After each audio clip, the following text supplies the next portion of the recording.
हाँ जी हेलो दोस्तों, चलिए आज हम आपको बताते हैं कि आज का दिन मेरा बनारस का ट्रिप कैसा रहता है। हाँ जी हेलो दोस्तों, राम राम। तो आज हम सुबह सुबह ही रेडी होकर निकल जाते हैं कोचिंग के लिए, क्योंकि आज हमको दोपहर में यानी दोपहर नहीं 4 बजे से ही ट्रेन है जहाँ पे हमको बनारस के लिए भी निकलना है। तो सबसे पहले आ जाते हैं, कोचिंग जाने में भी अभी टाइम रहता है, तो हम आ जाते हैं बगल के सैलून में। और आपको तो पता ही है कि हम परसों आए थे सैलून में, तो वहाँ पे तो मेरा काम हो नहीं पाया था। तो हम सैलून में क्या करते हैं आप लोग कमेंट करके जरूर बताइएगा। तो बनारस निकलना है तो इतना ज़्यादा खुशी है कि क्या ही बताए। तो सबसे पहले कोचिंग जाने के लिए ऑटो पकड़ लेते हैं और फिर आज कोचिंग से तुरंत भी आने का कोशिश करेंगे। फिर क्लास खत्म होता है तो निकल जाते हैं घर के लिए, लेकिन कोचिंग से ही आने में इतना ज़्यादा लेट हो जाता है कि क्या ही बताए। तो इसीलिए मामा जी को बोलते हैं रेडी सेडी हो जाते हैं और बोलते हैं कि बाइक से ही छोड़ दीजिए स्टेशन तक, क्योंकि ऑटो से जाने के चक्कर में रहेंगे तो और काफ़ी ज़्यादा लेट ही हो जाएगा।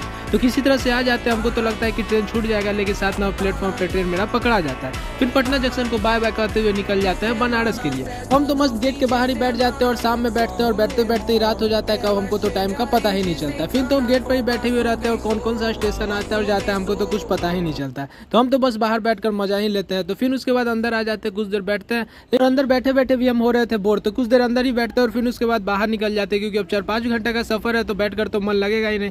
तो फिर हम कुछ ही देर में पहुंच जाते हैं बनारस और यही ट्रेन पे से ही कुछ कुछ घाट दिखने लगता है। तो फिर कुछ देर बाद और आगे जाते हैं तो हम जहाँ पे हमको जाना था वहाँ पे वाराणसी पहुंच जाते हैं। और फिर उसके बाद हमको इतना ज़्यादा भूख लग जाता है कि आते ही के साथ देखने लगते हैं होटल। अब इसको रेस्टोरेंट कहे या ढाबा कहे जो भी कहे, लेकिन यहाँ पे तो खाना मिल जाता है किसी तरह से, और खाना ऐसा रहता है कि क्या ही बता, बिल्कुल घर के जैसा ही स्वाद लगता है। तो हम तो मस्त पूरा पेट भर के खा लेते हैं और फिर खाने के बाद निकल जाते हैं बाहर कुछ देर टहलने के लिए। और फिर उसके बाद रूम खोजने लगते हैं, लेकिन रूम तो इतना ज़्यादा रात हो गया था कि मिल ही नहीं रहा था। तो फिर किसी तरह से एक रूम मिलता है, तो उसी में हम लोग सर्वाइव अब कर ही लेंगे। तो ब्लॉग को भी करते हैं एंड आप सब सीधे मिलते हैं कल बनारस के ब्लॉग में।